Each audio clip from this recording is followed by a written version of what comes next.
Nongeye kugusuhuzaho kuri iki Gicu Media. Nimba ari ubwa mbere tugiye kubana, kora subscribe kugira ngo ujye ubona ibiganiro byacu mu ba mbere. Umuvugizi wa Guverinoma y'u Rwanda Uwera Jean Maurice ku munsi wo ku itariki 31 nibwo yatangaje ko ahari Repubulika Iharanira Demokarasi ya Kongo umumarayika yaba yayibonekeye kugira ngo ihashye FDLR. Ibi umuvugizi wa Guverinoma yabitangaje ubwo bari mu muhango wo gusubiza abahoze mu ngabo mu buzima busanzwe mu kigo cya Mutobo, wibutsa ko iki kigo ari cyo abantu bagiye bava muri FARDC ndetse n'abandi bagiye bava mu bundi buzima bwa gisirikare banyuzwamo kugira ngo bahabwe amahugurwa y'ukuntu bagiye kubana n'abandi muri sosiyete, kugira ngo bashobora kuba bamarayo nk'amezi 3 kugira ngo babasobanurire abo basanze ndetse no kutangiza ibyo basanze, mbega muri make babigisha indangagaciro za Kinyarwanda. Ibi babikora kugira ngo bongere babasubize mu buzima, bamenye umuco wa Kinyarwanda, kirazira ndetse n'ibindi, ndetse n'uburyo bagiye kubana n'abantu muri rusange. Aho bivugwa yuko byibuze abantu 214 aribo basubijwe mu buzima busanzwe. Aha Uwera Jean Maurice yavuze yuko ibyo FARDC yatangaje mu gusubiza umutwe wa FDLR u Rwanda twabitega igihe, kuko ngo usanga General Ekenge no kuri televiziyo y'igihugu ashobora kuba yavuga amagambo y'urwango arimo ivangura ndetse n'amacakubiri yerekeza kuri jenoside, ariko ntahanwe.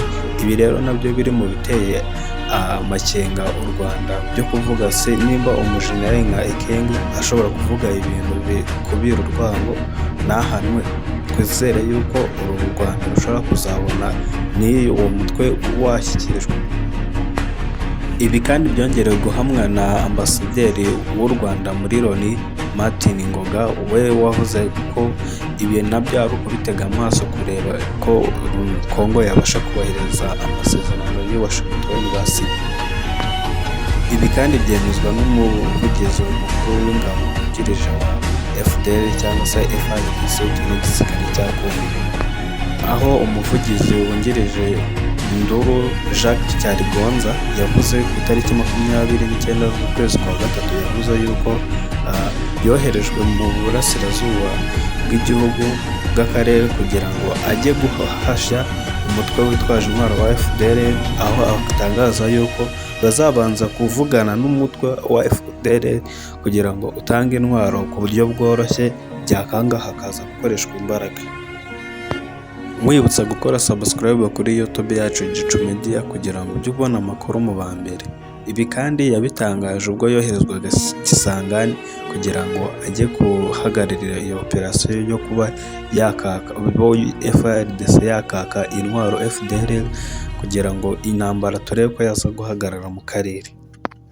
Ibi kandi bije mu gihe u Rwanda rwitegura umunsi ukomeye mu mateka wo kwibuka inzirakarengane zazize jenoside yakorewe Abatutsi 1994, dore ko igihugu cy'u Rwanda kibibuka guhera ku itariki 7 ari icyunamo kimara iminsi 100.